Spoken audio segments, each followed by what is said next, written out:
Air force સુધી યોજાશે PM મોદીનો રોડ શો। જૂના એરપોર્ટથી એરફોર્સ ગેટ સુધી રોડ શો યોજાશે પીએમ મોદીનો। ત્યારે વોર્ડ દીઠ 1500 લોકો જોડાશે પીએમના રોડ શોમાં। 15 સ્ટેજ બનાવી સાંસ્કૃતિક કૃતિઓ રોડ શોમાં રજૂ કરવામાં આવશે। તો પીએમ મોદીના આગમનને લઈને તંત્ર દ્વારા તૈયારીઓ પણ શરૂ કરાઈ છે।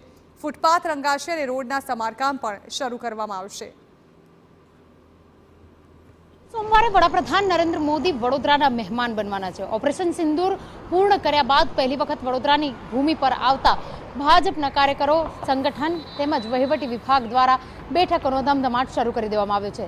650 મીટરના રોડ શોનું આયોજન કરવામાં આવ્યું છે। આ રોડ શોને સન્માન યાત્રા નામ આપવામાં આવી રહ્યું છે। જે પ્રમાણે પ્રાથમિક માહિતી મળી રહી છે, સન્માન યાત્રામાં 650 મીટર સુધી ફક્ત મહિલાઓ, નારી શક્તિ વડાપ્રધાન નરેન્દ્ર મોદીનું અભિવાદન ઝીલશે અને સાથે સાથે વોર્ડ દીઠ 1500 મહિલાઓને એકઠી કરવા માટેનો ટાર્ગેટ પણ આપવામાં આવ્યો છે।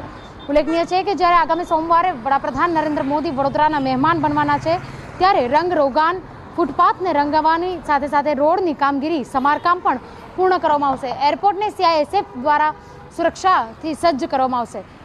સાથે સાથે જો વાત કરીએ તો વડાપ્રધાન નરેન્દ્ર મોદીની જે મુલાકાત છે તેને લઈને તમામ જે અધિકારીઓ છે, પદાધિકારીઓ છે, તમામ લોકોની બેઠકનો ધમધમાટ શરૂ થઈ ગયો છે। પ્રકાર વ્યવસ્થા તમામ બાબતોને લઈને પણ ચર્ચાઓ કરવામાં આવી રહી છે। ત્યારે આગામી સોમવારે વડાપ્રધાન મોદીની આગમન અને તેની તૈયારીઓને ધ્યાનમાં રાખી, રોડ શોને પણ ધ્યાનમાં રાખીને કામગીરીને પૂર્ણ વહેલી તકે કરાય તે પ્રકારનું આયોજન કરવામાં આવી રહ્યું છે।